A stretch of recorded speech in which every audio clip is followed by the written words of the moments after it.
I never thought I'd be the person who'd bring down an entire marketing agency. Growing up, I was the rule follower, the peacemaker, the one who colored inside the lines. But there I was, standing in the rain outside Horizon Creative's gleaming downtown office building, my security badge already deactivated, watching through the glass as my former colleagues whispered and stared. That's when my phone exploded with notifications. Clients, dozens of them, demanding to know why they were being handed off to junior account managers they'd never met. The same clients who had specifically hired Horizon because of me. Before we jump back in, tell us where you're tuning in from, and if this story touches you, make sure you're subscribed because tomorrow, I've saved something extra special for you. The same clients whose collective accounts were worth over $14 million annually. The same clients who, within 72 hours, would follow me out the door, taking their business with them. But I'm getting ahead of myself. Let me start from the beginning. My name is Vanessa Chen, and until 3 weeks ago, I was the executive director of client strategy at Horizon Creative, one of the fastest-growing marketing agencies in the Pacific Northwest. I'd spent 8 years building the agency's reputation from a scrappy local outfit into a nationally recognized creative powerhouse. Our client roster included Fortune 500 companies, bold startups disrupting their industries, and iconic regional brands looking to expand. My team had won 17 industry awards in the last 3 years alone. Our client retention rate was 94%, unheard of in an industry where accounts typically move every 2 to 3 years. The morning it happened was deceptively ordinary. I was reviewing the quarterly strategy for Lumina Cosmetics, our newest premium client, when Derrick appeared in my office doorway. Derrick Whitmore, Horizon's newly appointed Chief Operating Officer and the owner's nephew. At 34, he was 2 years younger than me, but carried himself with the unearned confidence of someone who'd never faced a consequence for his mistakes. "Got a minute?" he asked, not waiting for my answer before settling into the chair across from my desk. I closed my laptop. "What's up?" "I've been looking at our org chart," he said, scrolling through his phone rather than making eye contact. "We need to streamline operations." "Okay," I replied cautiously. "I've been thinking about restructuring the creative teams myself. If we organize them by industry vertical rather than— Actually," he cut me off, finally looking up. "I'm talking about client management. Your department." Something cold settled in my stomach. Derrick had been with the company for all of 4 months. He'd spent most of that time rearranging furniture in his corner office and scheduling introductory drinks with our most attractive clients. "We're instituting a new management approach," he continued. "Starting Monday, all major client accounts will be handled by a centralized team reporting directly to me." I blinked, certain I'd misunderstood. "You're taking over my client portfolio?" "Not taking over." His smile didn't reach his eyes. "Redistributing. You've built an impressive book of business, Vanessa. But let's be honest, it's too much for one person to manage effectively. You're spread too thin." My last client satisfaction survey averaged 9.8 out of 10, I said evenly, fighting to keep my voice steady. "Revenue from my accounts is up 23% year over year." Derrick waved his hand dismissively. "Numbers on paper. I'm talking about innovation, fresh perspectives. Some of these clients have worked with you for years. They're getting comfortable, and comfortable clients don't push boundaries." "Comfortable clients renew contracts," I countered. "Comfortable clients refer new business." "Look," he said with exaggerated patience, as if explaining something to a child. "This isn't a negotiation. The decision's been made. Starting Monday, you'll be heading up our new research division. It's a lateral move with the same compensation." My mind raced. Research division? There was no research division. This was a fabricated role designed to push me aside without technically demoting me. "These are my clients," I said quietly. "I brought most of them in. They work with Horizon because they work with me." Something flickered across Derrick's face. Annoyance, perhaps, or satisfaction. That's exactly the problem, Vanessa. They're not your clients, they're Horizon's clients, and it's time you understood the difference. He stood, straightening his custom suit jacket. Take the weekend to process. I've already started reaching out to the key accounts to smooth the transition. You'll be copied on those emails, of course. As he reached my office door, he turned back. Oh, and the Lumina Cosmetics campaign? I'll be taking that presentation on Thursday. Forward me your notes by end of day. I sat frozen as he walked away, my blood roaring in my ears. Lumina was my client. I'd spent 3 months courting their CMO, learning their brand history, understanding their unique position in a crowded marketplace. I'd personally pitched them our vision for their relaunch. And now, 4 days before the critical strategy presentation, Derrick was swooping in to take credit for my work. I took a deep breath, then another. 8 years I'd given to Horizon. 8 years of early mornings and late nights, of canceled vacations and missed family events, of pouring every ounce of my creativity and strategic thinking into building something significant.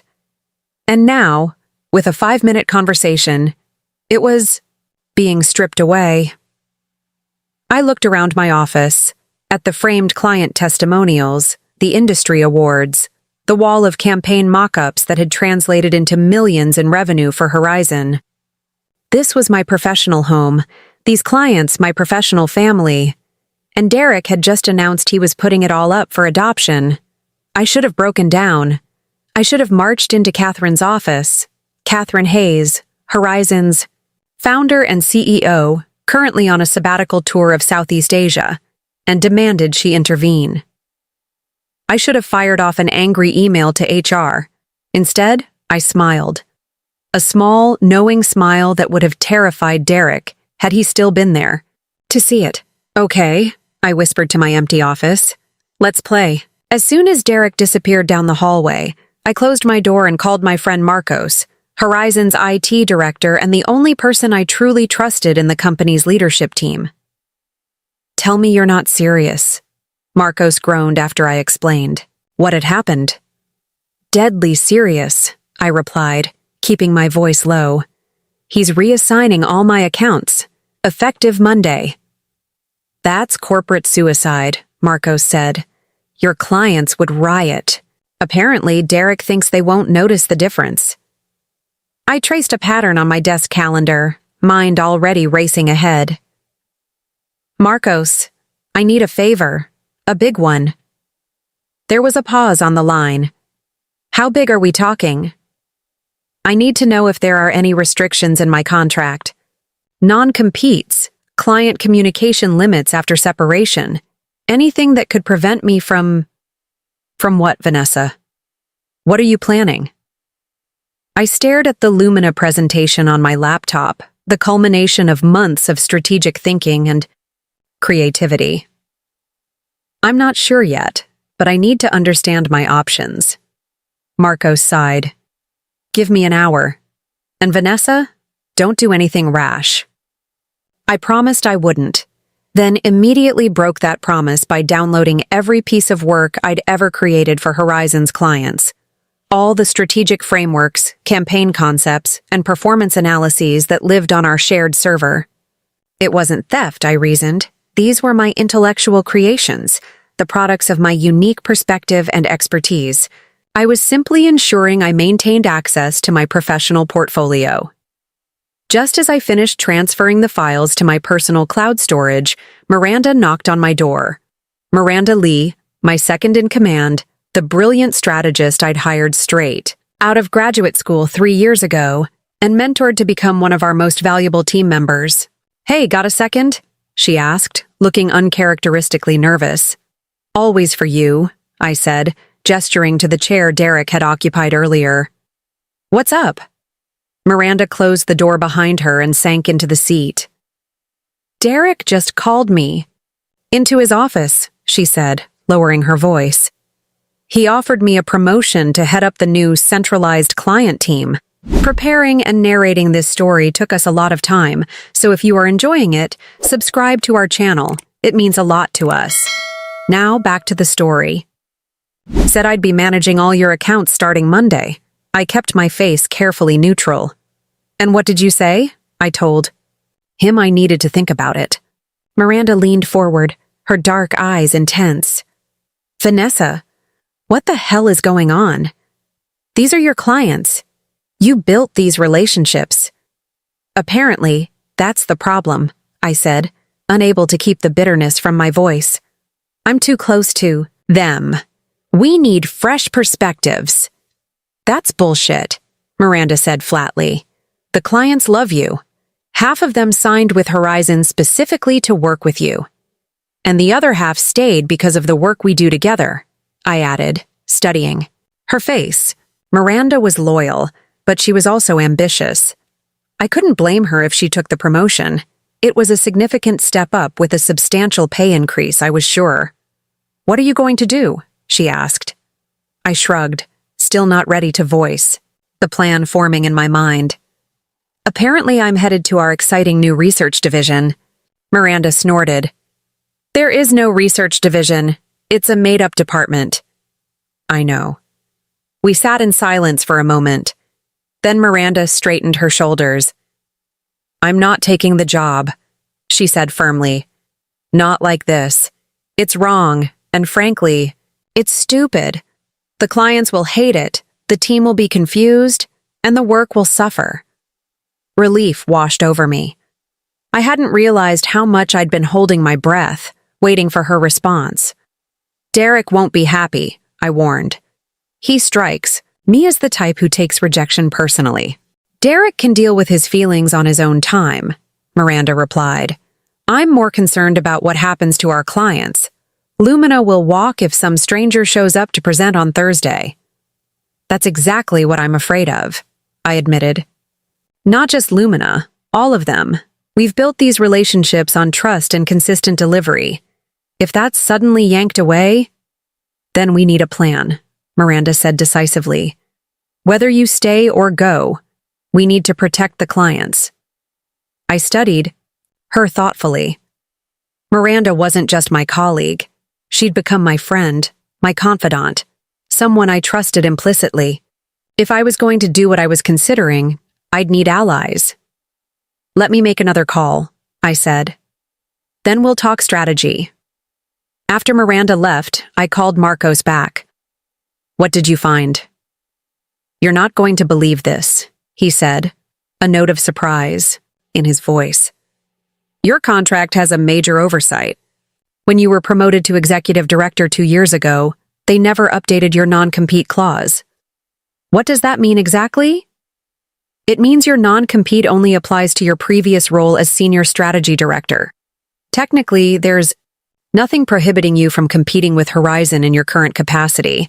It's a massive legal loophole. I sat back, stunned. Catherine had always handled contracts personally, but she'd been distracted during my last promotion, already planning her sabbatical. It was the kind of detail she'd normally never miss. There's more, Marcos continued. The client contracts you negotiated last year? They all have a key person clause. Now it was my turn to be surprised. They do? Yep. Catherine added it after we lost the Robertson account when their main contact left Horizon. The clause states that if the primary agency representative, that's you, leaves the relationship, the client has the option to terminate with only 30 days' notice instead of the standard 90. My mind raced with the implications. Not only could I legally compete with Horizon immediately if I left, but the clients could follow me with minimal penalty. Marcos, I said slowly, has Derrick seen these contracts? I doubt it. They're in our secure contract management system, and he's barely figured out how to use the coffee machine. He'd need Catherine's authorization or mine to access them, and he hasn't asked. I closed my eyes, processing this information. Thank you, Marcos. I owe you. Just be careful, Vanessa. Derrick may be an entitled idiot, but he's still Catherine's nephew. Family loyalty runs deep. After hanging up, I sat motionless, staring out my office window at the Seattle skyline. Rain streaked down the glass, distorting the view of Elliott Bay beyond. 8 years of my professional life were tied to this place, to the company I'd helped build. Walking away would mean starting over, taking an enormous risk with no guarantee of success. But staying meant watching everything I'd built being dismantled by someone who saw clients as trophies rather than partners. It meant being sidelined, in a fake department while my hard-earned relationships withered under negligent management. My phone buzzed with a calendar alert. Lumina Deck Review, Final Edits. The presentation Derrick had just informed me he'd be delivering instead of me. That's when I made my decision. I texted Miranda, my office, 5 p.m. Bring your laptop and clear your evening. Then I started drafting a resignation letter, my fingers flying across the keyboard as a plan took shape in my mind. If Derrick wanted my clients, he'd have to earn them. And I was about to make that very, very difficult. By 4:45, I'd mapped out the skeleton of my plan. It was audacious, potentially career-ending if it failed, but exhilarating in its clarity. I wasn't just going to leave Horizon, I was going to give their clients a compelling reason to leave with me. Miranda arrived precisely at 5, laptop under her arm and determination on her face. "So," she said, settling into the chair across from me. "What's the plan?" I smiled, feeling more certain of my path forward than I had in months. "How do you feel about starting a new agency?" Miranda's eyes widened at my proposition. "Start an agency? Just like that?" "Not just like that," I clarified, sliding my laptop around so she could see the spreadsheet I'd been working on. "I've been thinking about this possibility for months, to be honest. Not actively planning it, but—" I gestured vaguely at the ceiling, where Derrick's office sat one floor above. Let's just say Catherine's choice of sabbatical replacement had me running contingency scenarios. Miranda studied the document, a detailed analysis of our top 15 clients, their contract values, renewal dates, and key decision makers. "This is thorough," she murmured, scrolling through the data. "But Vanessa, starting an agency requires capital, infrastructure, staff, all of which are solvable problems," I interrupted, pulling up another document. "This is a draft business plan I've been quietly developing on weekends. I have savings, a perfect credit score, and connections at 3 different banks that would be thrilled to finance a new venture with guaranteed clients already lined up." "Guaranteed? You sound awfully confident the clients will follow you."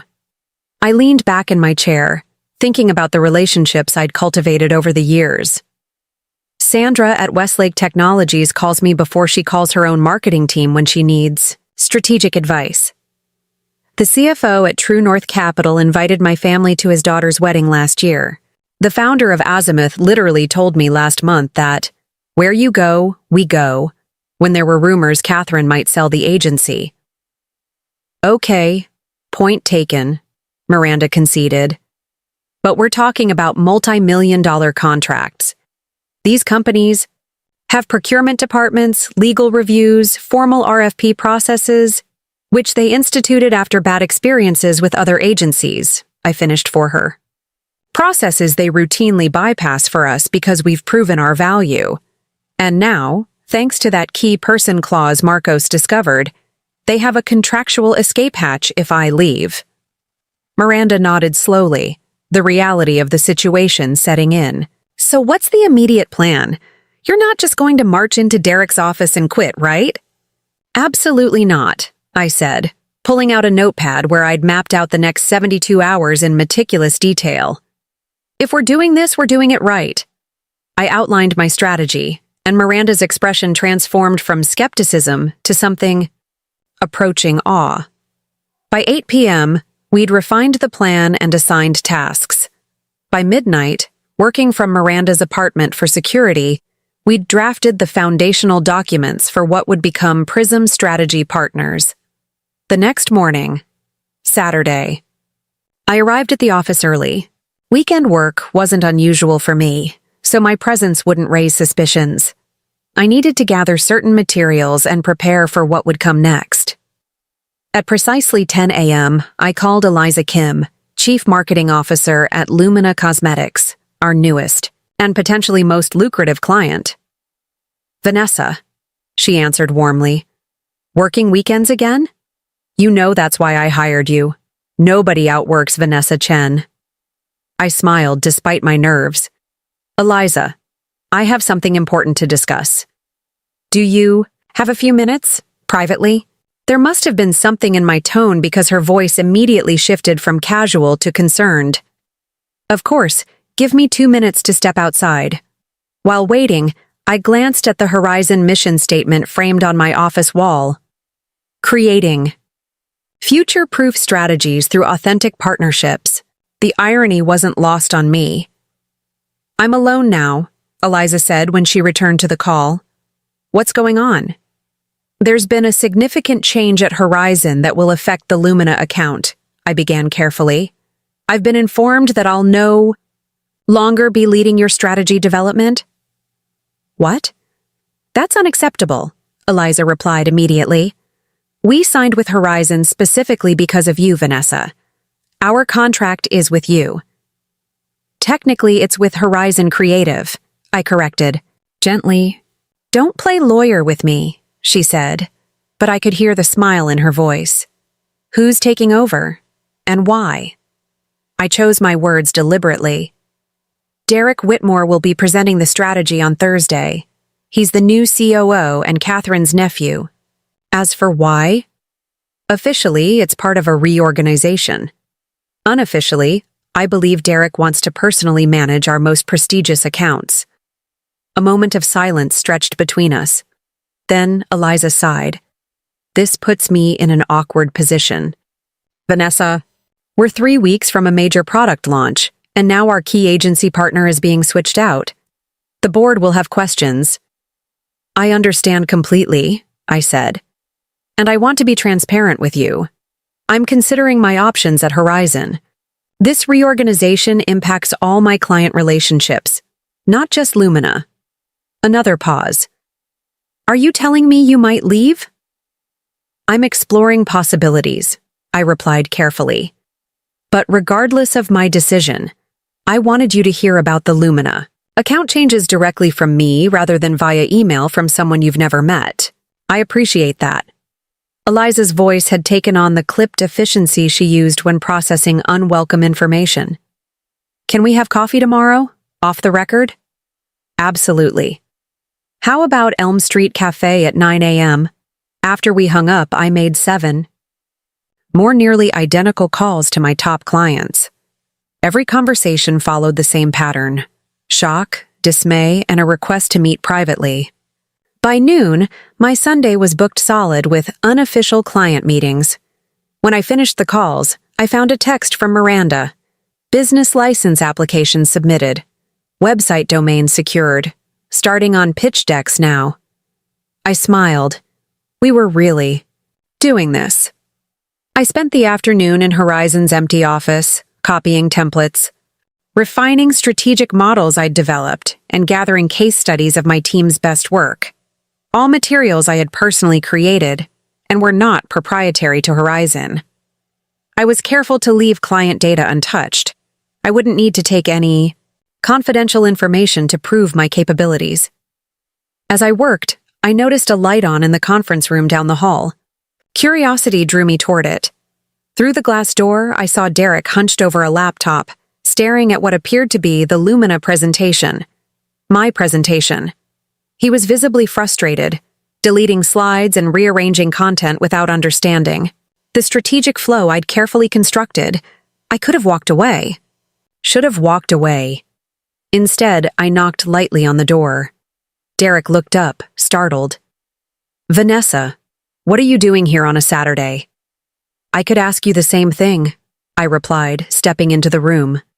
"Having trouble with the Lumina deck?" His expression hardened. "Just making some improvements. Your approach was overly complicated."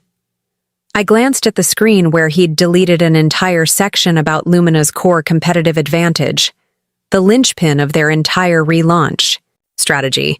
That section explains why their proprietary ingredient technology matters to their primary demographic, I said mildly. It's the foundation for everything that follows. Derrick's jaw tightened. I think I understand what makes a compelling presentation. Of course, I said, turning to leave. Just thought I'd offer some context. Eliza is particularly interested in how that technology translates to market differentiation. Wait, he called as I reached the door. I paused but didn't turn around. Maybe you could walk me through the strategic framework, just so I'm clear on your thinking. I slowly turned back. This was an unexpected opportunity.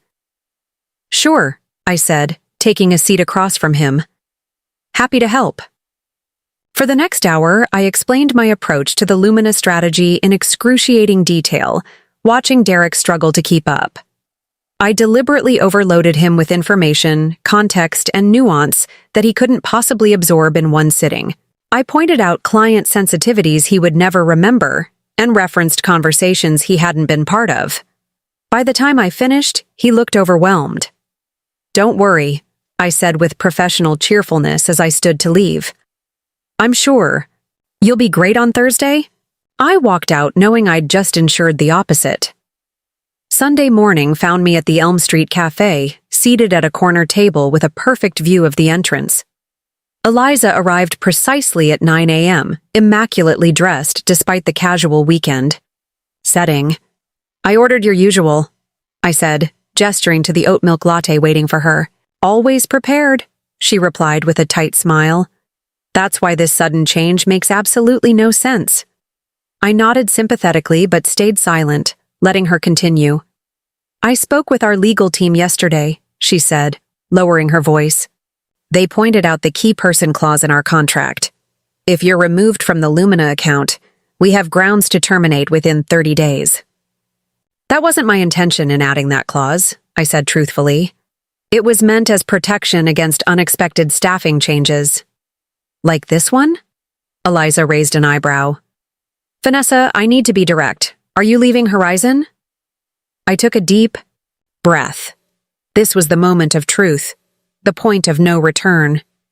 Yes, I'm launching my own strategic marketing consultancy. Eliza didn't seem surprised. Timeline? My resignation will be submitted tomorrow morning. She nodded, processing this information. And if Lumina wanted to continue working with you, I would be honored to continue our partnership, I said carefully. But I understand if you need to maintain your relationship with Horizon during this transition. Eliza laughed, a short, sharp sound. After everything we've invested in developing this strategy with you? Not a chance. I'm not starting over with someone who doesn't understand our brand DNA, especially not 3 weeks before launch. She pulled out her phone and made a quick note. Send me details of your new venture as soon as you're established. I'll have legal prepare the transition. Paperwork. Just like that, I had secured my first client for a company that didn't technically exist yet. The rest of Sunday unfolded similarly. 5 more client meetings, 5 more versions of the same conversation. By evening, I had verbal commitments, representing over $8 million in annual billings. Enough to launch Prism Strategy Partners with immediate profitability. That night, Miranda came over to finalize our preparations. We worked at my dining room table, surrounded by laptops, legal pads, and empty takeout containers. Legally, we're set, Miranda confirmed, reviewing our documentation. The business license is being expedited. I've secured temporary office space in the Metropolitan Tower. Ironically, just 2 floors below Horizon's satellite office. The website will be live tomorrow, and I've drafted announcements for LinkedIn and industry publications. What about the team? I asked, thinking of the talented strategists and designers who'd helped build Horizon's reputation. I've had 7 confidential conversations, Miranda replied. All positive. They're waiting for your signal. I stared at the resignation letter on my screen. the culmination of 8 years' work and 48 hours of intense planning. This still feels surreal, I admitted. 8 years of my life, and tomorrow I walk away. Miranda reached across the table and squeezed my hand. You're not walking away from what you built. You're taking it with you. The relationships, the expertise, the trust you've earned. That's what Derrick doesn't understand. He thinks clients buy agencies. They don't. They buy people they trust. I nodded, drawing strength from her certainty. Okay, let's finalize the announcement email to clients. Tomorrow morning will be interesting. That's one word for it, Miranda said with a wry smile. I think seismic might be more accurate. Monday morning arrived with an unusual clarity. I dressed carefully in my power suit, charcoal gray with subtle pinstripes, AI, silk blouse in deep teal, and the diamond earrings my mother had given me when I landed my first major client at Horizon. Armor for the battle ahead. I arrived at 7:30 a.m., early even by my standards. The office was quiet, with only the facility's staff and a few early risers present. I nodded greetings as I walked to my office, projecting calm despite the adrenaline coursing through my veins. Inside, I placed my resignation letter in an envelope and left it centered on my desk. Then I began methodically removing personal items, photos, awards, the small jade plant I'd kept alive for 5 years, placing them in a canvas tote I'd brought specifically for this purpose. At 8:15, Marcos appeared in my doorway. One look at my half-empty shelves told him everything. So you're really doing it, he said, his expression a mix of admiration and concern. I really am, I confirmed. The resignation letter is on my desk. I'll hand it to Derrick personally when he arrives. Marcos glanced over his shoulder before stepping inside and closing the door. You should know, he's presenting to the executive team at 9 a.m., something about streamlining client services for maximum efficiency. He sent the meeting invite yesterday. I smiled. Perfect timing. Thanks for the heads up. What about you? Marcos asked. What's your next move? I reached into my bag and handed him a sleek business card, fresh from the printer. Vanessa Chen, founder and chief strategist, Prism Strategy Partners. His eyes widened. Damn, you don't waste time. I've wasted enough, I replied. 8 years building someone else's dream. It's time to build my own. At precisely 8:45 a.m., I saw Derrick striding through the main office area, laptop under his arm, heading for the executive conference room. I picked up my resignation letter and followed. He was setting up at the head of the table when I entered, several executive team members already seated around the polished mahogany surface. All heads turned toward me. Vanessa, Derrick said, surprise evident in his tone. This is a closed meeting. I'll only need a moment of your time, I replied, walking forward to hand him the envelope. My formal resignation, effective immediately. A murmur rippled through the room. Derrick stared at the envelope, then at me, his expression cycling through shock, anger, and finally, an attempt at dismissive confidence. I see, he said, his voice carefully controlled. Well, that's unfortunate timing, but we'll manage the transition.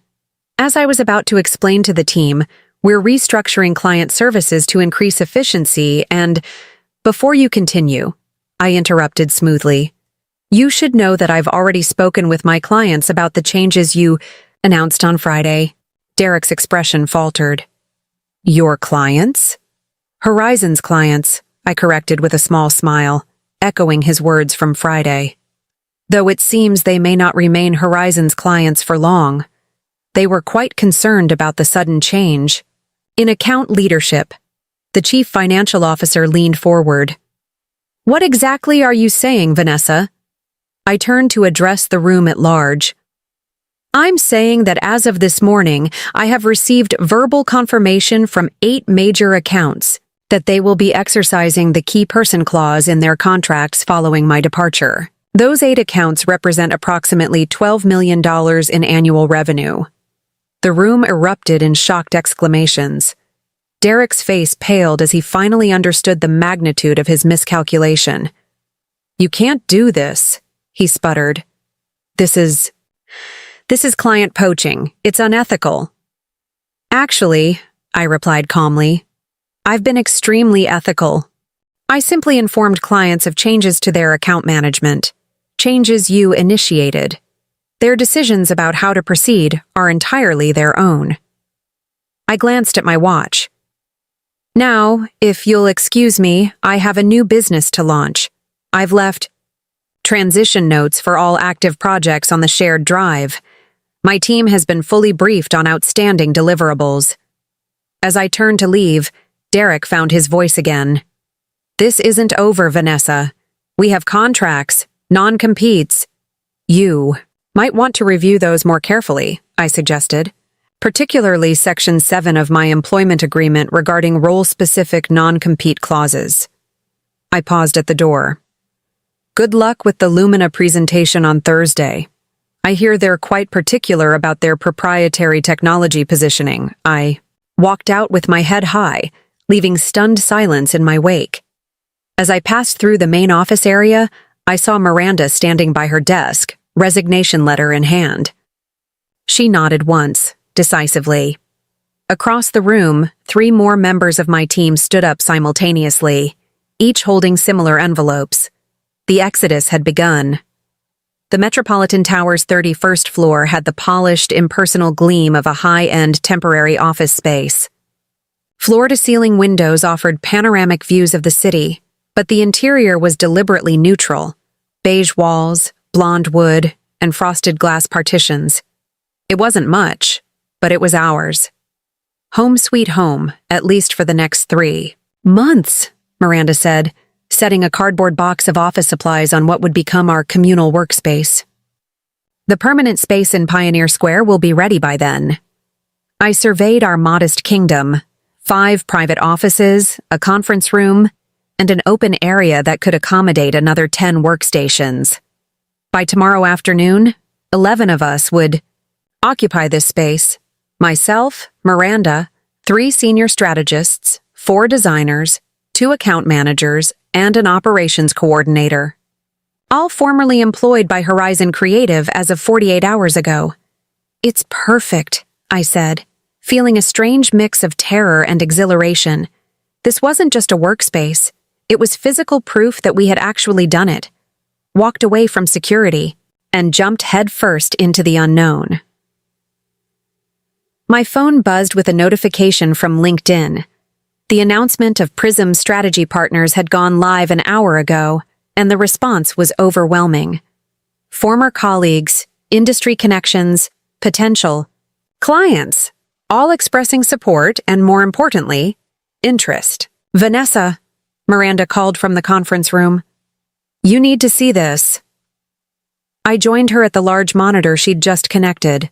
On screen was the industry news site Ad Age, featuring a just-published article, "Mass Exodus at Horizon Creative, as star strategist Chen launches rival agency." "That was fast," I murmured, scanning the article. It was remarkably detailed for something published only hours after our announcement, mentioning the departing team members and even hinting at major clients following us. "There's more," Miranda said, pulling up Campaign Magazine's website. Another headline: "Agency Uprising, Horizon Creative Faces. Client Revolt After Executive Shakeup." My stomach tightened. The industry was watching, and the narrative was building faster than I'd anticipated. This was no longer just about my career or my team.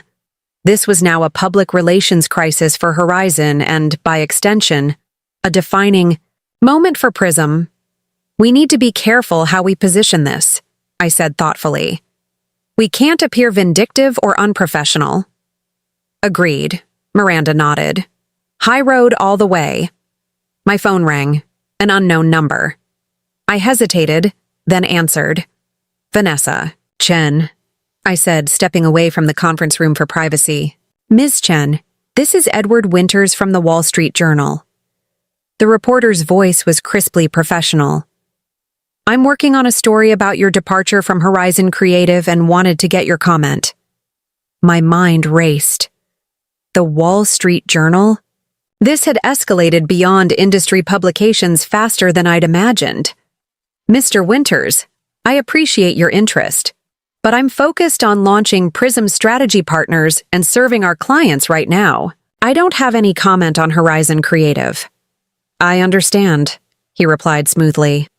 But our sources indicate that nearly 40% of Horizon's strategic clients are following you to your new venture. That's an unprecedented client migration in the agency world. Surely you have thoughts on why these brands are making such a dramatic shift. I chose my words carefully. Clients make decisions based on many factors. In my experience, they value consistent strategic leadership, deep understanding of their business challenges, and proven results. That's what we'll continue to provide at Prism. And what about claims from Horizon that you violated non-compete agreements and improperly solicited clients? My blood froze. Excuse me? Has Horizon made those claims publicly? Not publicly, the reporter admitted. But we've spoken with sources close to Horizon's leadership. I took a deep breath. So Derrick was already trying to control the narrative by feeding accusations to the press. I shouldn't have been surprised. Mr. Winters, I've complied fully with all legal and ethical obligations. My employment agreement with Horizon did not include applicable non-compete restrictions for my position, and I did not solicit clients. I simply informed them of changes to their account management, changes initiated by Horizon's leadership. Clients made their own independent decisions about their agency relationships. Would you be willing to share documentation supporting? I'm afraid I have nothing further to add right now, I interrupted firmly. Thank you for reaching out. I ended the call, my mind racing. If Derrick was already making legal threats, through the press, formal action might not be far behind. As if on cue, my email pinged with a message from an unfamiliar law firm. Urgent. Cease and desist. Horizon Creative LLC. Miranda, I called, my voice tight. We need to call Jason. Now. Jason Wong had been my personal attorney for years, handling everything from my condo purchase to my employment agreements. When I'd first contemplated leaving Horizon, he was my first confidential call, even before Miranda. 20 minutes later, Jason's face filled our conference room screen, his home office visible in the background. Despite the late hour, it was nearly 8 p.m., he looked alert and focused. Forward me the cease and desist, he instructed after I explained the situation. Don't respond to it or acknowledge receipt yet. I sent the email while Miranda arranged dinner delivery for our small team, most of whom were still setting up workstations and organizing the basic infrastructure we needed to be operational by morning. Interesting, Jason murmured as he scanned the document. They're claiming breach of fiduciary duty, tortious interference with business relationships, and misappropriation of trade secrets. But the language is remarkably vague on specifics. Because there are no specifics, I said, frustration evident in my voice. I didn't take any proprietary information, I didn't solicit clients, and my non-compete doesn't apply to my current role. They're just trying to scare us. Agreed, Jason nodded. This reads like intimidation, not a legitimate legal threat. They're hoping you'll panic and make mistakes. What should we do? Miranda asked, rejoining us. First, document everything, Jason advised. Every client conversation where they initiated contact after learning about the management changes. Every file you carefully didn't take from Horizon. Every communication that proves you behaved ethically. Already done, I confirmed. I kept detailed notes of every client interaction. Good. Second, we prepare a measured response through counsel. My firm to their firm, keeping you at arm's length from direct engagement. Third, we document any communication from Horizon that could be construed as defamatory. I nodded, feeling slightly calmer. And the Wall Street Journal reporter? No further comment for now, Jason said firmly. But have a statement ready if the article runs. something that emphasizes your professionalism and commitment to clients without directly attacking Horizon. After the call ended, Miranda studied my face. You expected this, didn't you? Not this quickly, I admitted. But yes, I knew Derrick wouldn't just accept defeat. His ego wouldn't allow it. So what's our next move? I glanced around at our fledgling agency, our team working late into the night, united by a shared vision, and perhaps a shared risk. We focus on the work. We deliver for our clients so brilliantly that no one can question why they chose to follow us. The next morning brought another surprise. As I arrived at our temporary office, coffee in hand, I found Eliza Kim from Lumina Cosmetics waiting in the lobby. Eliza, I said, surprised. Our meeting isn't until tomorrow. Is everything all right? She smiled, but her expression was tense. We need to talk, Vanessa, privately. Upstairs, I led her to my sparsely furnished office. The city stretched out behind me through the windows, a backdrop that lent gravity to a space that still smelled of fresh paint and new carpet. Derrick called me yesterday, Eliza said without preamble once we were seated. He offered a 30% reduction in our fees if we stay with Horizon. When I declined, he suggested that working with Prism might expose Lumina to legal complications. My jaw tightened. That's completely unfounded. I know, she replied calmly, which is why I'm still sitting here. But Vanessa, our legal team, is concerned. We can't afford to be dragged into an agency dispute 3 weeks before our biggest product launch in years. The implications were clear. Lumina was reconsidering their commitment to follow us. I understand your concerns, I said carefully, and I would never want to put Lumina in a difficult position. What did your legal team advise? They want assurances that working with Prism won't expose us to liability, and they want to review your non-compete agreements to verify there are no restrictions that could impact our launch. I nodded, relieved that they were seeking solutions rather than simply backing out. I can have our attorney provide those assurances today, and I'm happy to share the relevant sections of my employment agreement with appropriate confidentiality protections. Eliza studied me for a moment, then nodded. Good. Because, frankly, Vanessa, Derrick's presentation yesterday was a disaster. He couldn't answer basic questions about our target demographics, and he completely misrepresented our competitive positioning. I suppressed a smile, remembering how I'd deliberately overwhelmed him with information.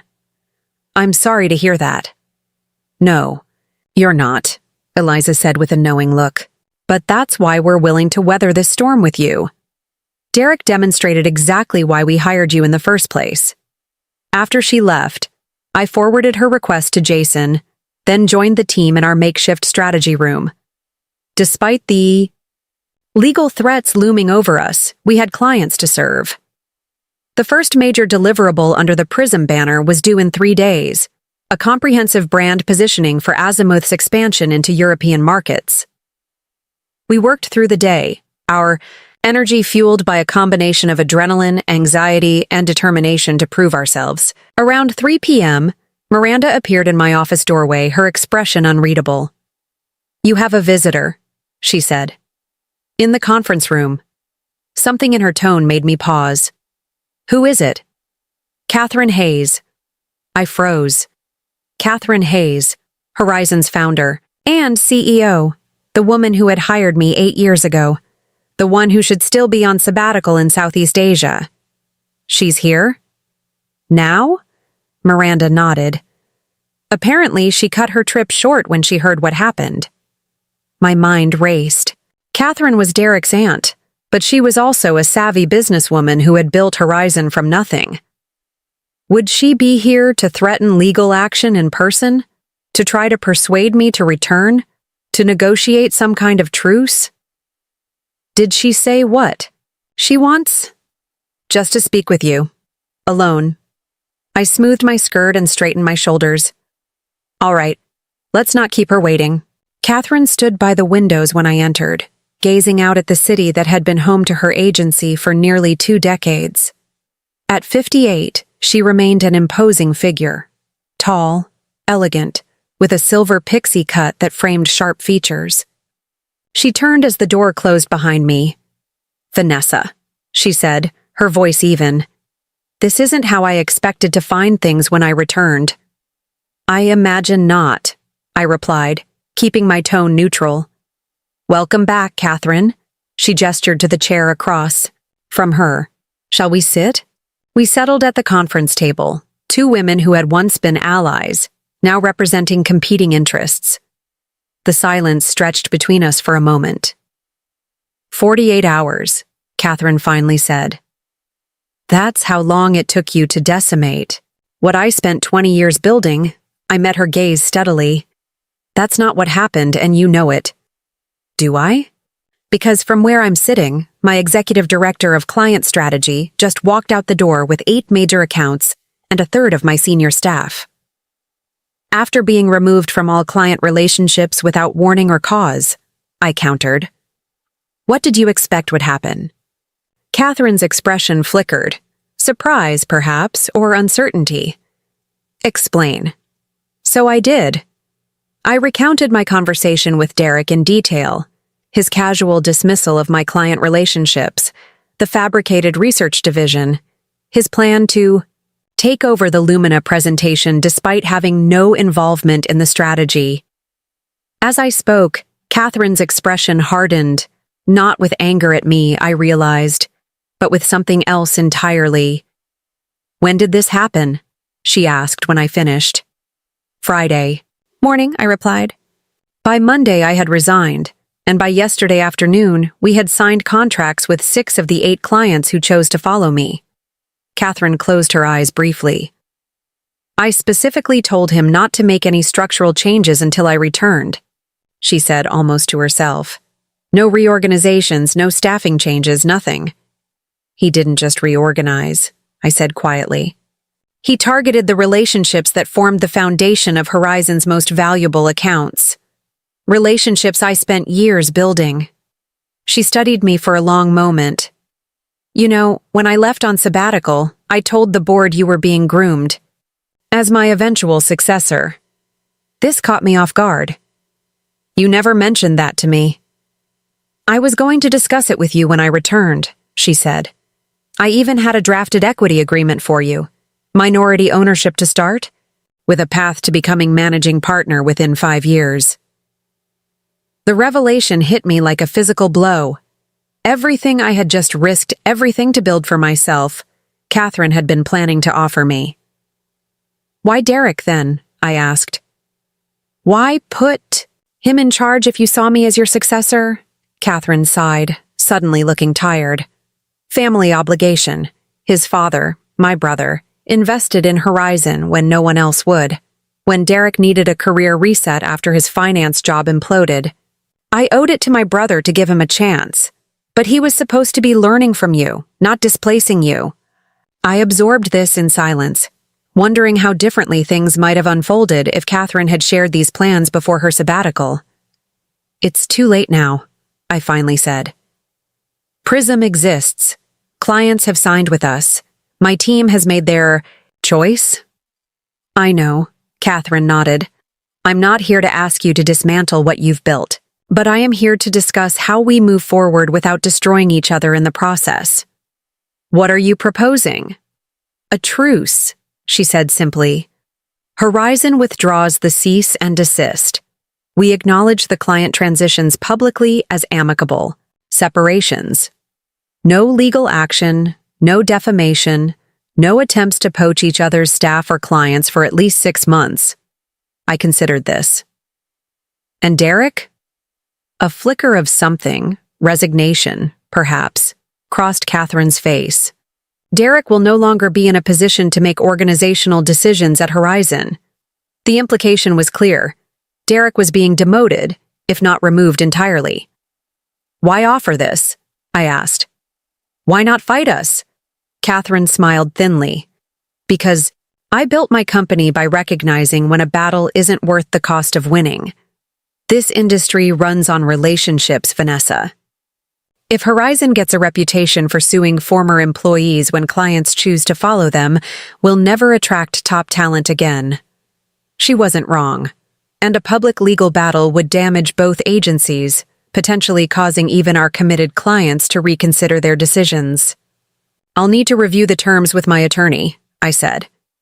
And I want a formal acknowledgement that neither I nor anyone on my team violated their employment agreements. Fair enough, Catherine nodded. My attorney will draft the agreement.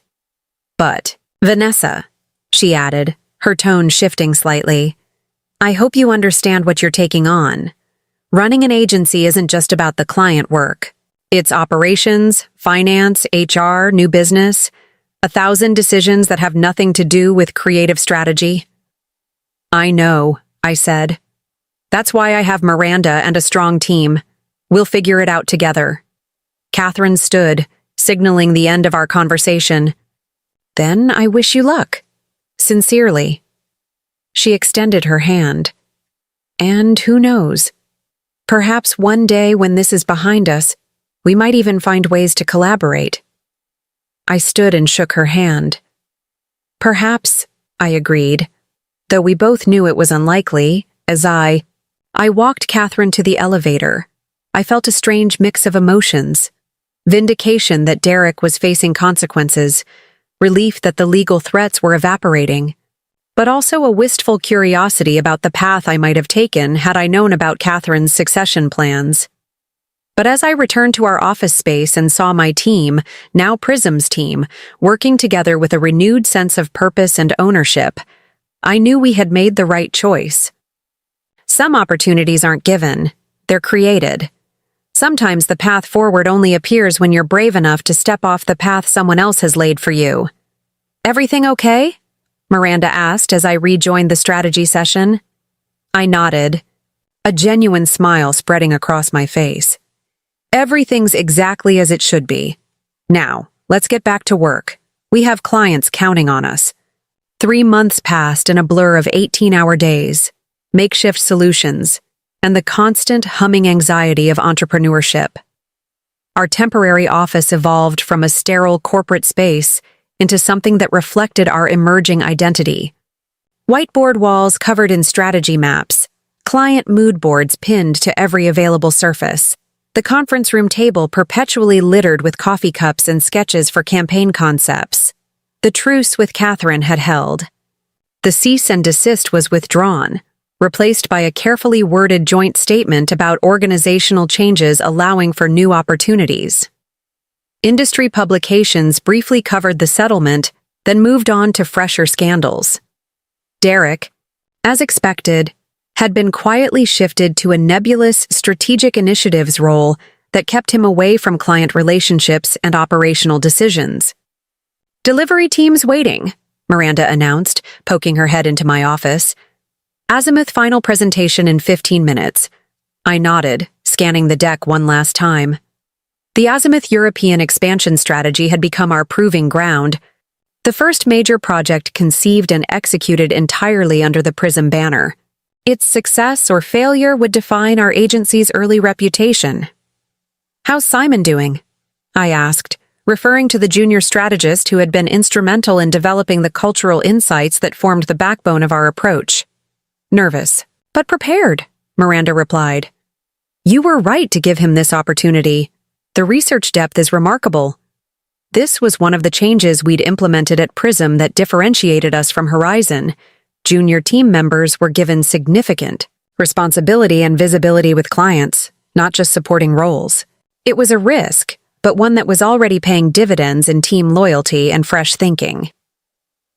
We gathered in the conference room, now connected via video to Azimuth's executive team in Seattle, London, and Frankfurt.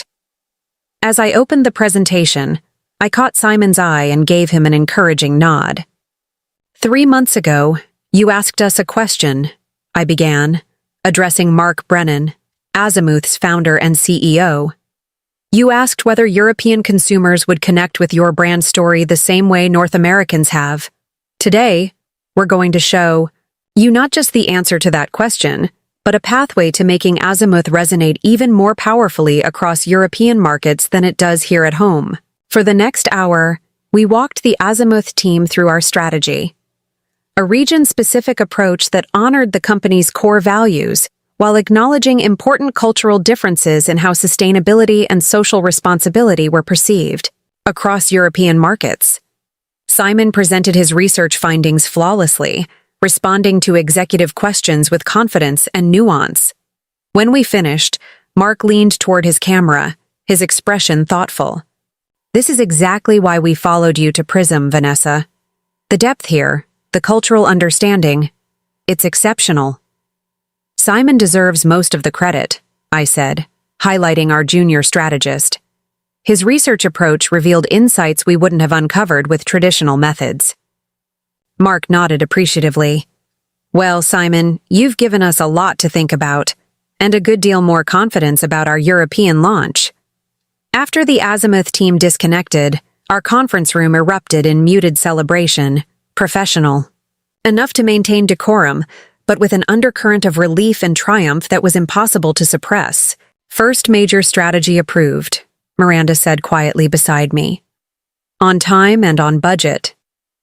With glowing client feedback, I added, "This calls for a real celebration. Dinner tonight, whole team, on me." As the team dispersed to their workstations, my phone buzzed with a text from an unknown number. "Congratulations on Azimuth. Heard it went well.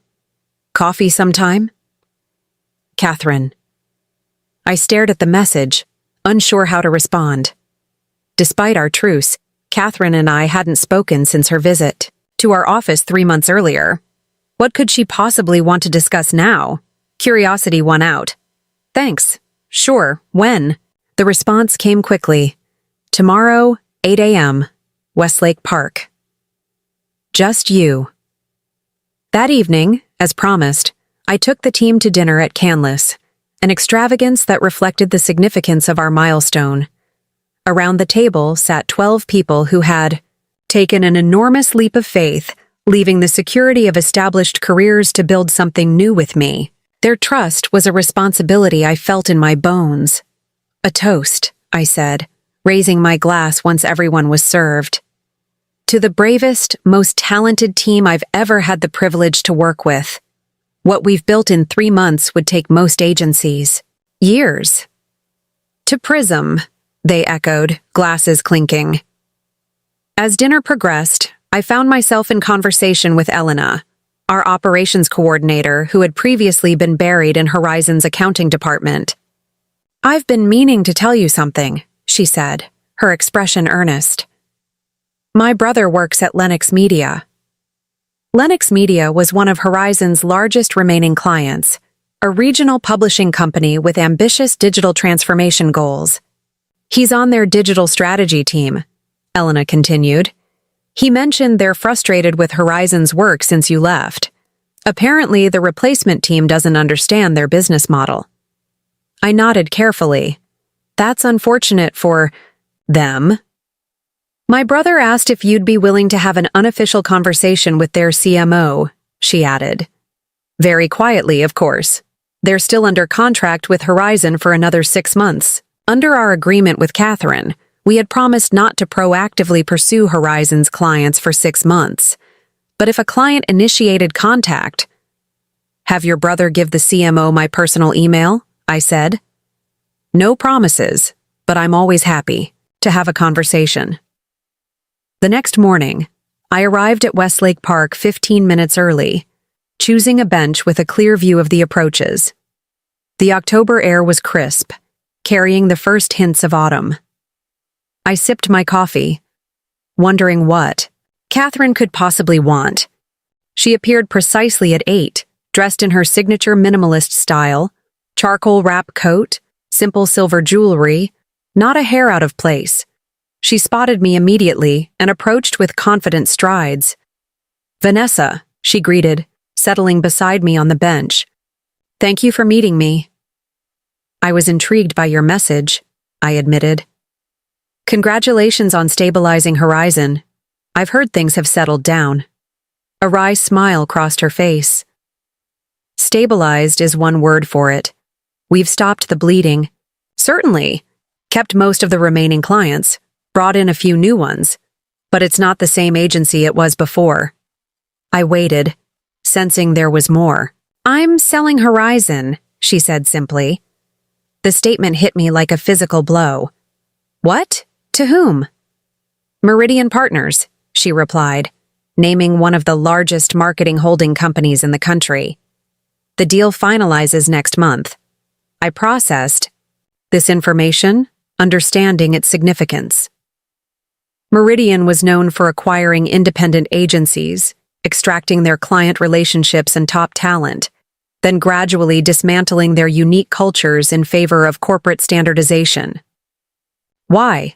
I asked, genuinely puzzled. Horizon is your legacy. Catherine gazed out at the park, her expression unreadable. Was my legacy, after what happened with Derrick, after watching how quickly it all unraveled? She paused. The truth is, I don't have the energy to rebuild again. And the reality of our industry is changing. Independent agencies are struggling against the holding companies with their integrated service offerings and global reach. So you're giving up, I said, unable to keep the surprise from my voice. Her eyes snapped to mine. I'm 58, Vanessa. I've been running agencies for 30 years. I'm not giving up. I'm making a choice about how I want to spend the next chapter of my life. She softened slightly. Not everyone wants to keep climbing mountains forever. I nodded, accepting the gentle rebuke. I understand, and I'm sorry if our departure accelerated this decision. It forced a necessary reckoning, she acknowledged. But that's not why I wanted to meet. I have a proposition for you. I'm listening. Meridian doesn't know yet which Horizon clients might defect once the acquisition is announced. Clients who chose to stay with Horizon after your departure might have very different feelings about being absorbed into a holding company, I began, to see where this was going. And you think they might prefer another independent option? I think they deserve to know their options, she corrected. Which is why I'm giving you advance notice of the acquisition announcement. It goes public 3 weeks from today. I studied her carefully. Why tell me this? It violates our agreement about not pursuing each other's clients. The agreement becomes moot when Horizon no longer exists as an independent entity, Catherine pointed out. And frankly, I'd rather see clients I've spent years nurturing go to Prism than be swallowed by Meridian's machine. The implications were staggering. With advance notice, we could quietly prepare for potential client conversations that would inevitably follow Meridian's announcement. We could be ready with transition plans, staffing solutions, strategic continuity approaches. There's one other thing, Catherine added. Teresa Findlay. Teresa was Horizon's chief strategy officer, a brilliant strategist who had been with the agency even longer than I had. She had been traveling when Derrick made his move against me, returning just as the dust was settling on my departure. We'd been close colleagues, but not close enough for me to approach her about joining Prism during the initial exodus. What? About her? I asked. She's not going to Meridian, Catherine said. She doesn't know about the acquisition yet, but I know she won't stay. Her values are too aligned with what Horizon used to be. You think she'd join Prism instead? Catherine smiled. I think she'd be a tremendous asset to your leadership team. And I think she's going to need a soft landing when this all goes public. I absorbed this, recognizing the gift Catherine was offering. Advanced knowledge, yes, but also her blessing to pursue both clients and talent that would otherwise be lost in the corporate consolidation. Why are you really doing this? I asked. Catherine was quiet for a moment. Because 20 years ago, someone did something similar for me when the agency I worked for was acquired. It gave me the chance to start Horizon. She met my eyes. Our industry needs strong independence, Vanessa. Agencies with souls, not just service offerings. I can't keep building that future, but you can. As Catherine stood to leave, she handed me a sealed envelope. My personal email and cell number.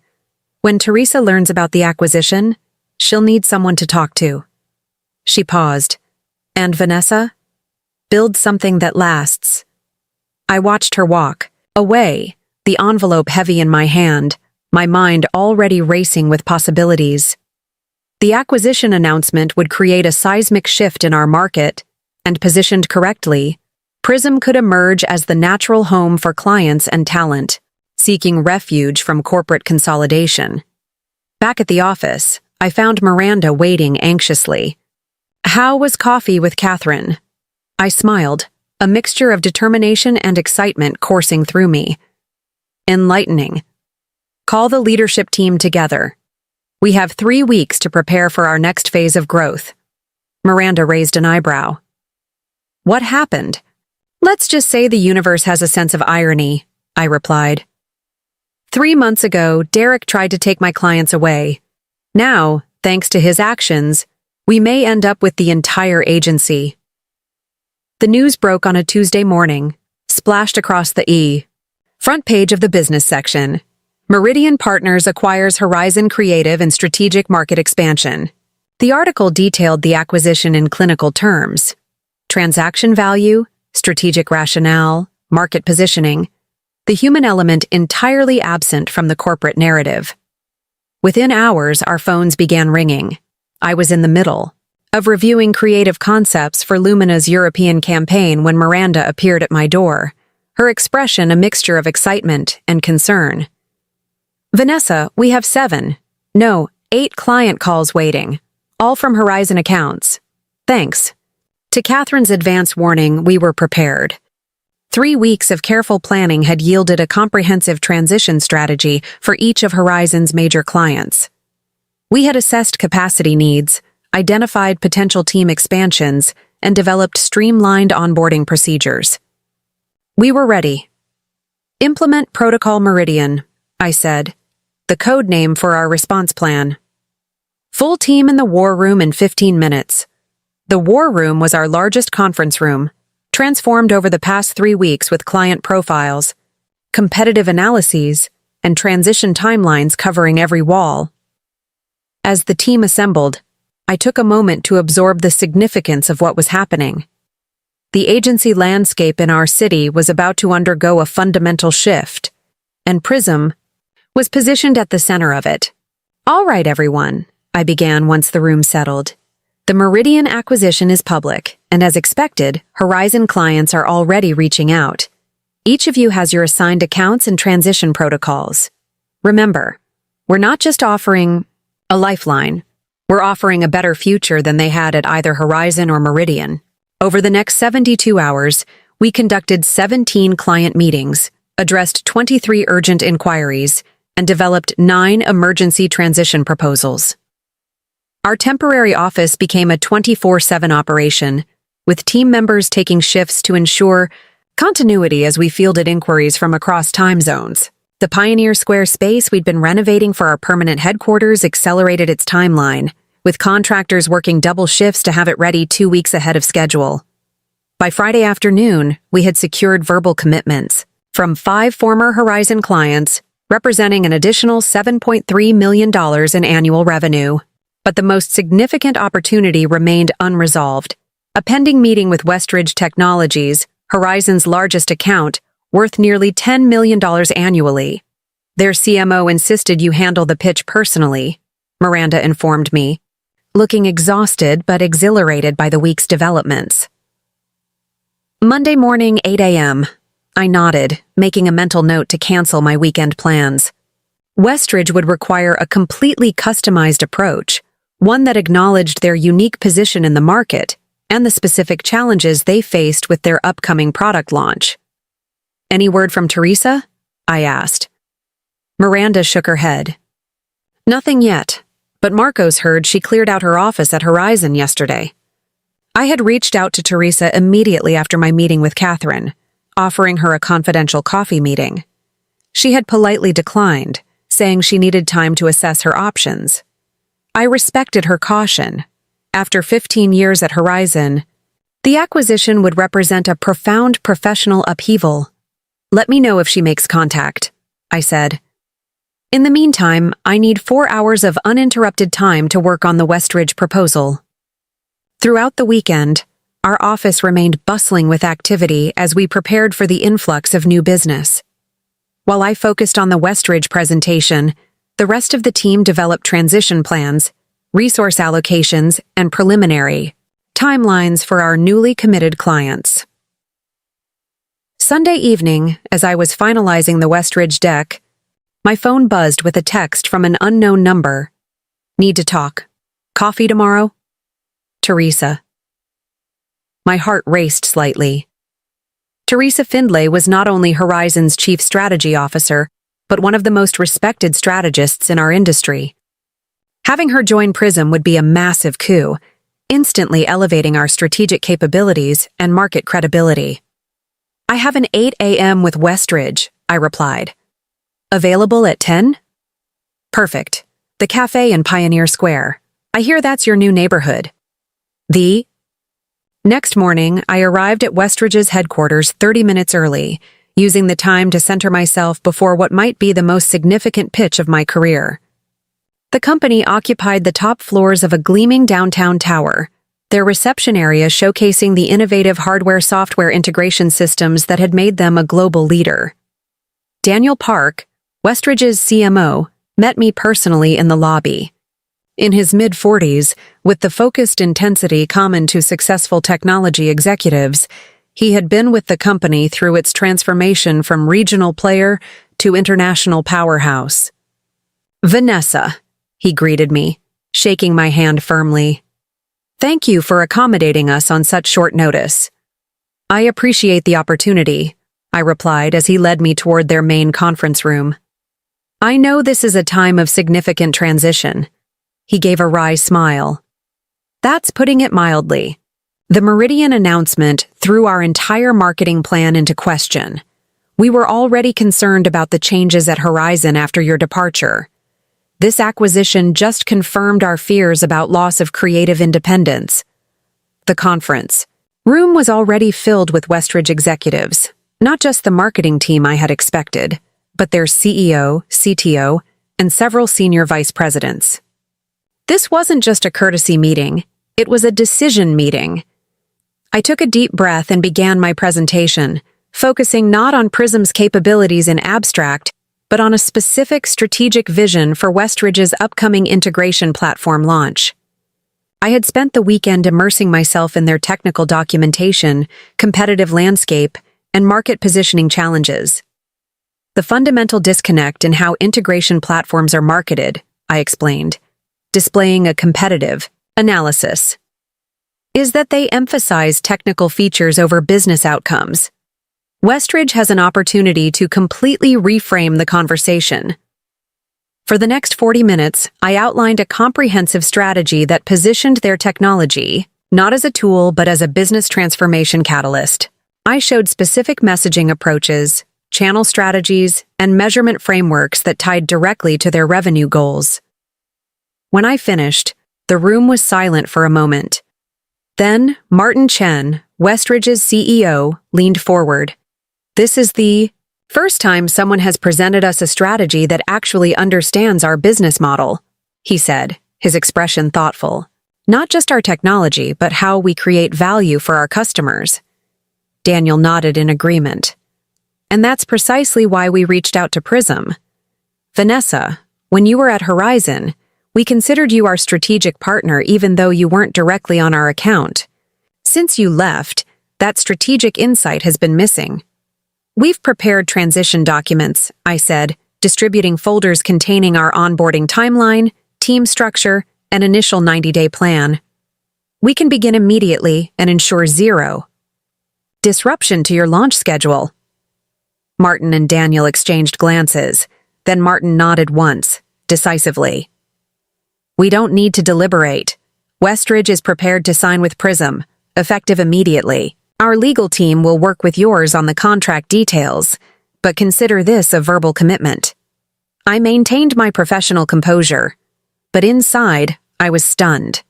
Westridge, Horizon's flagship client, had just committed to Prism without even a competitive review process. After the meeting concluded and commitments were confirmed, I walked back towards our soon-to-be-opened Pioneer Square office, processing the magnitude of what had just happened. In less than a week, Prism had nearly doubled in size, client roster, and revenue potential. What had started as an act of defiance against an unjust reassignment had evolved into something far greater than I had ever imagined.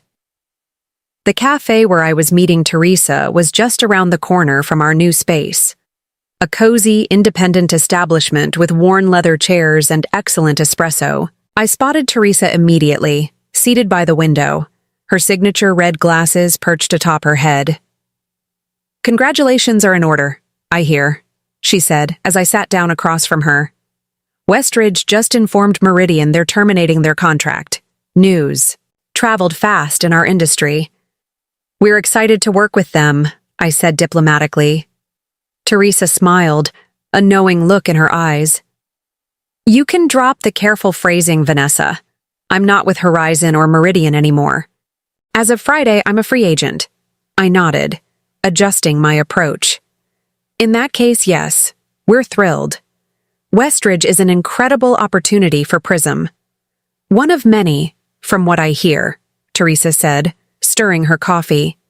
5 other Horizon clients in the last 3 days, if my sources are correct. "Your sources have good information," I acknowledged. "It's been an intense week." Teresa studied me for a moment. "You know, when you left Horizon, I was angry with you at first. I thought you were being impulsive, that you should have fought harder to stay. And now?" I asked. "Now I think you saw the writing on the wall before any of us." Catherine checked out long before her sabbatical. The agency's culture was already eroding. Derrick was just the final catalyst. I thought about Catherine's revelation, that she had been grooming me as her successor. "I would have stayed if circumstances had been different," I admitted. "Horizon was my professional home for 8 years. But you've built something remarkable in just a few months," Teresa observed. "The industry is watching, Vanessa. What you've accomplished with Prism isn't just impressive. It's inspiring." "We have an amazing team," I said, "but we're growing. Quickly. Too quickly, perhaps. We need experienced leadership to help manage the expansion." Teresa set down her coffee cup. "Is that a job offer?" "It could be," I replied carefully. "What would you be looking for in your next role?" "Partnership," she said without hesitation. "Equity. A seat at the table where real decisions are made. At Horizon, even as CSO, I was always implementing Catherine's vision. I'm ready to help shape the vision." I nodded, having anticipated this response. "I wouldn't expect anything less. We're establishing a partnership track for key leaders. I'd want you to be the first." Teresa's eyes widened slightly. "You're serious?" "Completely," I confirmed. "Prism isn't just reacting to market opportunities, Teresa. We're building an agency model that addresses all the frustrations we experienced at Horizon. Siloed thinking, bureaucratic decision-making, recognition without real authority. We need strong strategic leadership to make that vision reality."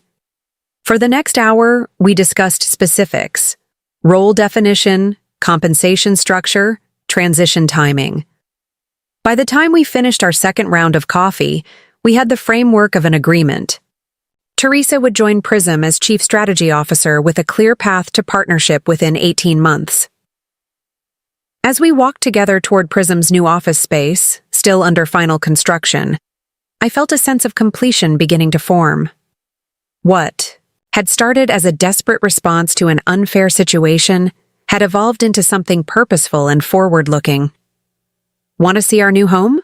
I asked, gesturing to the historic brick building ahead. Teresa nodded, and I led her through the contractor's entrance up to the 3rd floor where our permanent office was taking shape. The space was magnificent. High ceilings with exposed beams, massive windows flooding the rooms with natural light, original brick walls contrasting with modern fixtures and furnishings. Workers were installing our custom workstations and conference room glass, but the agency's potential was already evident in the bones of the space. "This feels right," Teresa said, turning slowly to take in the panoramic view of Elliott Bay from the west-facing windows. It feels like the future. Just then, my phone buzzed with a notification. It was an industry news alert. Exodus continues. 3 more senior executives leave Horizon following Meridian acquisition. I showed the headline to Teresa, who nodded knowingly. The best ones will be looking for new homes. Not everyone wants to work for a holding company.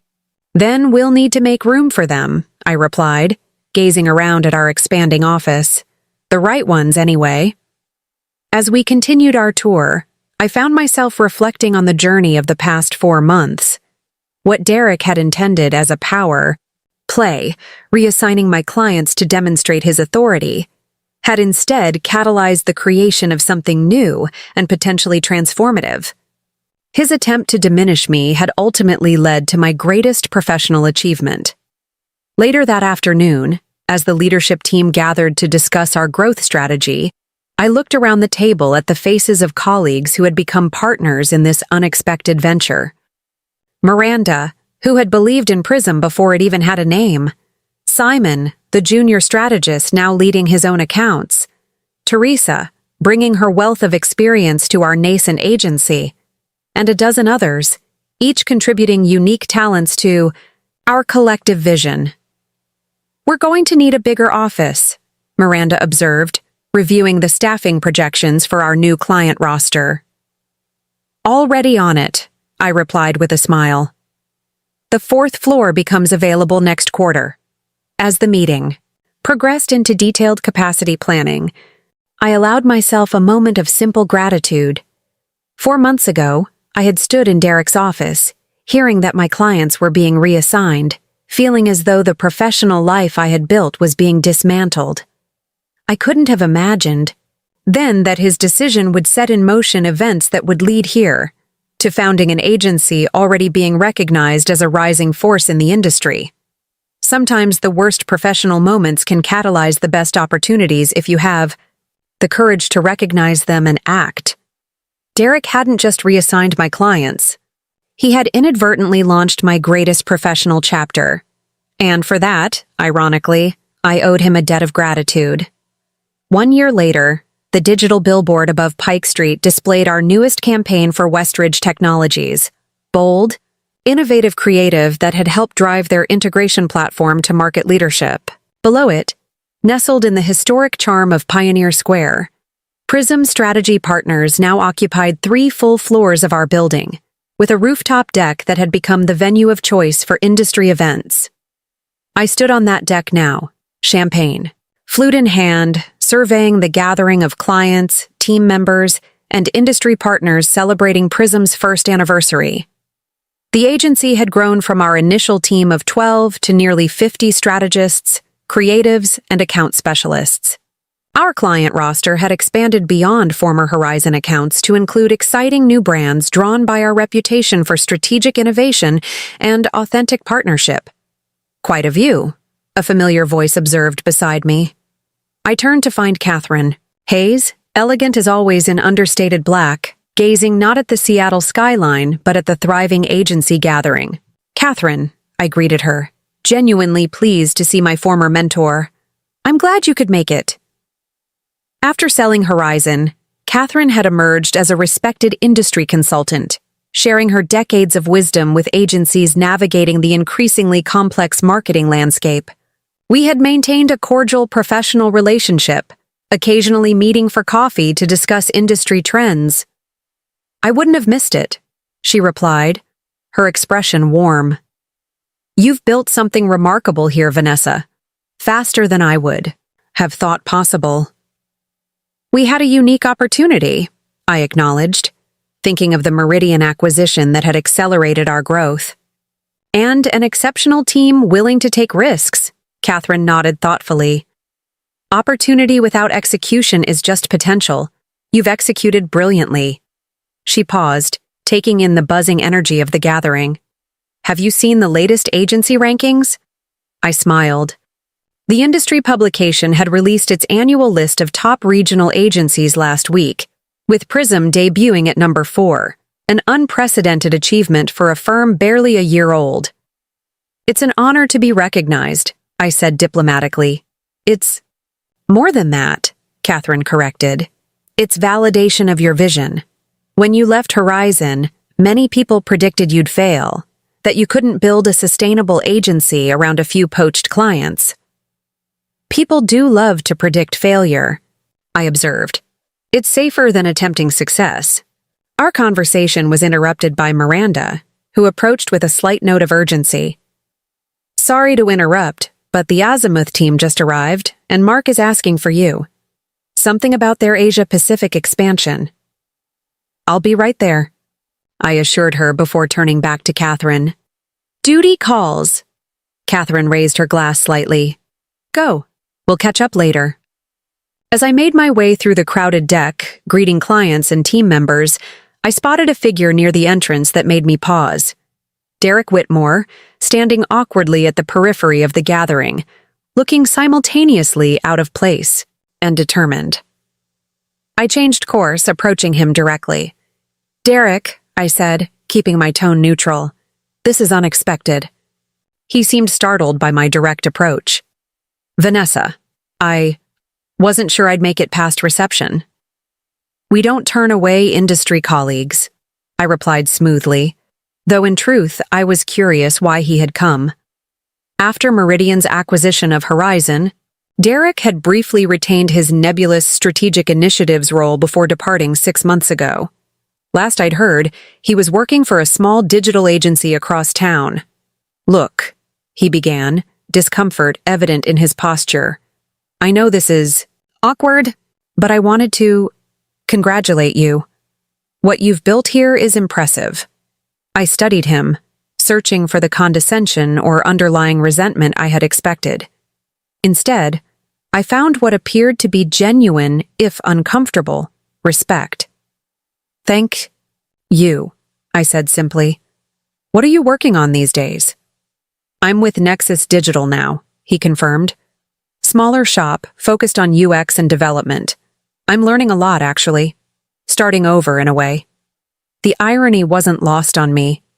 Derrick, who had tried to sideline me at Horizon, had ended up having to rebuild his own career instead. "Starting over can be clarifying," I offered, surprising myself with the absence of bitterness I felt. The truth was, Derrick no longer represented a threat or even a significant memory in my professional journey. He was simply a former colleague who had made a poor decision. An uncomfortable silence stretched between us before Derrick spoke again. "I owe you an apology," he said, the words seeming to cost him considerable effort.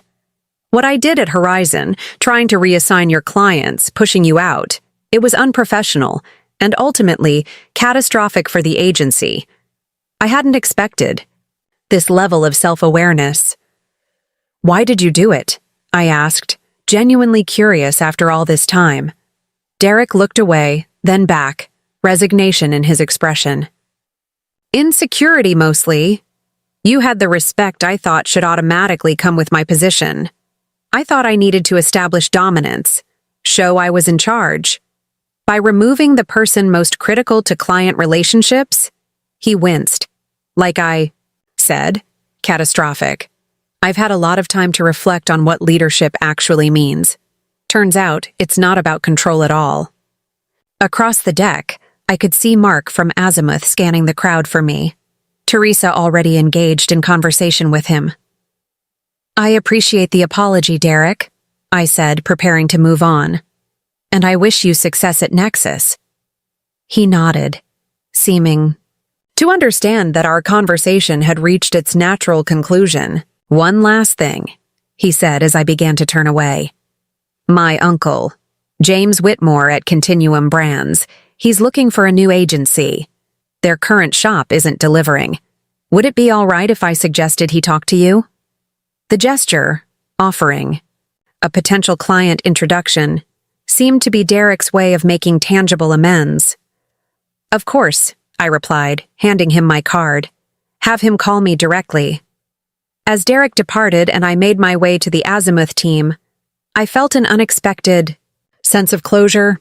The rivalry, the bitterness, the sense of injustice that had fueled my initial departure from Horizon, all had faded, replaced by the satisfaction of building something meaningful and enduring.